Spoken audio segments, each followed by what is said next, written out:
ఇదిగో ఈ కనిపిస్తున్న స్థలమే మా డాడీ కొనుక్కోకుండా వదిలేశాడు. ఏం చేస్తానో నా తలల రాత. అదే అప్పుడు తీసుకుంటుంటే నాకే ఏదో చేదోడు వాదోడు ఉపయోగపడేది. ఏ బాలు ఏంటి ఇటు వచ్చారు? ఏం లేదు పెద్దమ్మ, ఇక్కడ ఏదో స్థలం ఉందంటే చూడడానికి వచ్చాము. అవునా, మరి తీసుకుంటారా? ఎక్కడ పెద్దమ్మ, 10 లక్షలు చెప్తున్నారు.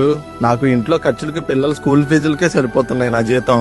ఇంకా 10 లక్షలు ఎక్కడి నుంచి ఆయన అప్పు తీసుకొచ్చి కట్టాలి పెద్దమ్మ. ఇప్పుడు నువ్వు ఎలాగో బాధ్యతల గురించి మాట్లాడుతున్నావు, మీ నాన్నకు కూడా అప్పుడు అవే బాధ్యతలు ఉన్నాయి కాబట్టి తీసుకొని ఉన్నాడు. ఇప్పుడు మీ నాన్న తీసుకోలేదని నువ్వు ఎలా అంటున్నావు? రేపు నీ పిల్లలు కూడా నువ్వు తీసుకోలేదని నిన్ను అలాగే అంటారు. అప్పుడు 10,000, ఇప్పుడు 10 లక్షలు రా. ఇప్పుడు 10 లక్షలే, రేపు 1 కోటి రూపాయలు రా. అప్పట్లో లోన్లు అప్పులు ఇచ్చేవాళ్ళు ఎవరు లేరురా. ఇప్పట్లో అలాంటి చాలా మార్గాలు వచ్చారా. అప్పు చేసినా తీసుకో, మంచి పనికే కదరా. ఇప్పుడు తీసుకుంటే రేపు నీ పిల్లలకు ఉపయోగపడుతుంది. మనం కస్టమర్ మోటివేట్ చేయాలి అంటే కస్టమర్ కి మనం చెప్పాల్సిన మన ప్రోడక్ట్ గురించి చెప్పాలి. తర్వాత అతను ఎడ్యుకేట్ చేయాలి. యాక్చువల్ గా చాలా మంది ఏం చేస్తారంటే ప్లాట్ అమ్మితే మనకి అదొక నెంబర్ మాత్రమే. కస్టమర్స్ కి అదొక జీవితం, అదొక లైఫ్, అదొక సెంటిమెంట్. కొంతమంది మా దగ్గరకు వస్తారు, ప్లాట్ విషయంలో కొందామని వచ్చిన తర్వాత మా ప్రైస్ వాళ్ళ ప్రైస్ కొద్దిగా తగ్గితే వాళ్ళు ఎమోషనల్ అంటే ఏడ్ చేస్తారు. అదే ఈ ప్లాట్ కొనలేకపోతున్నామే, ఎందుకంటే ఒక ఎమోషన్. ఆ ఎమోషన్ లాంటి కస్టమర్స్ ని మనము మన కాన్ఫిడెన్స్ గా వాళ్ళకి ఎడ్యుకేట్ చేసి ఏ విధంగా వాళ్ళు బెటర్ గా ఉండాలనే ప్రయత్నం ఖచ్చితంగా చేస్తాం.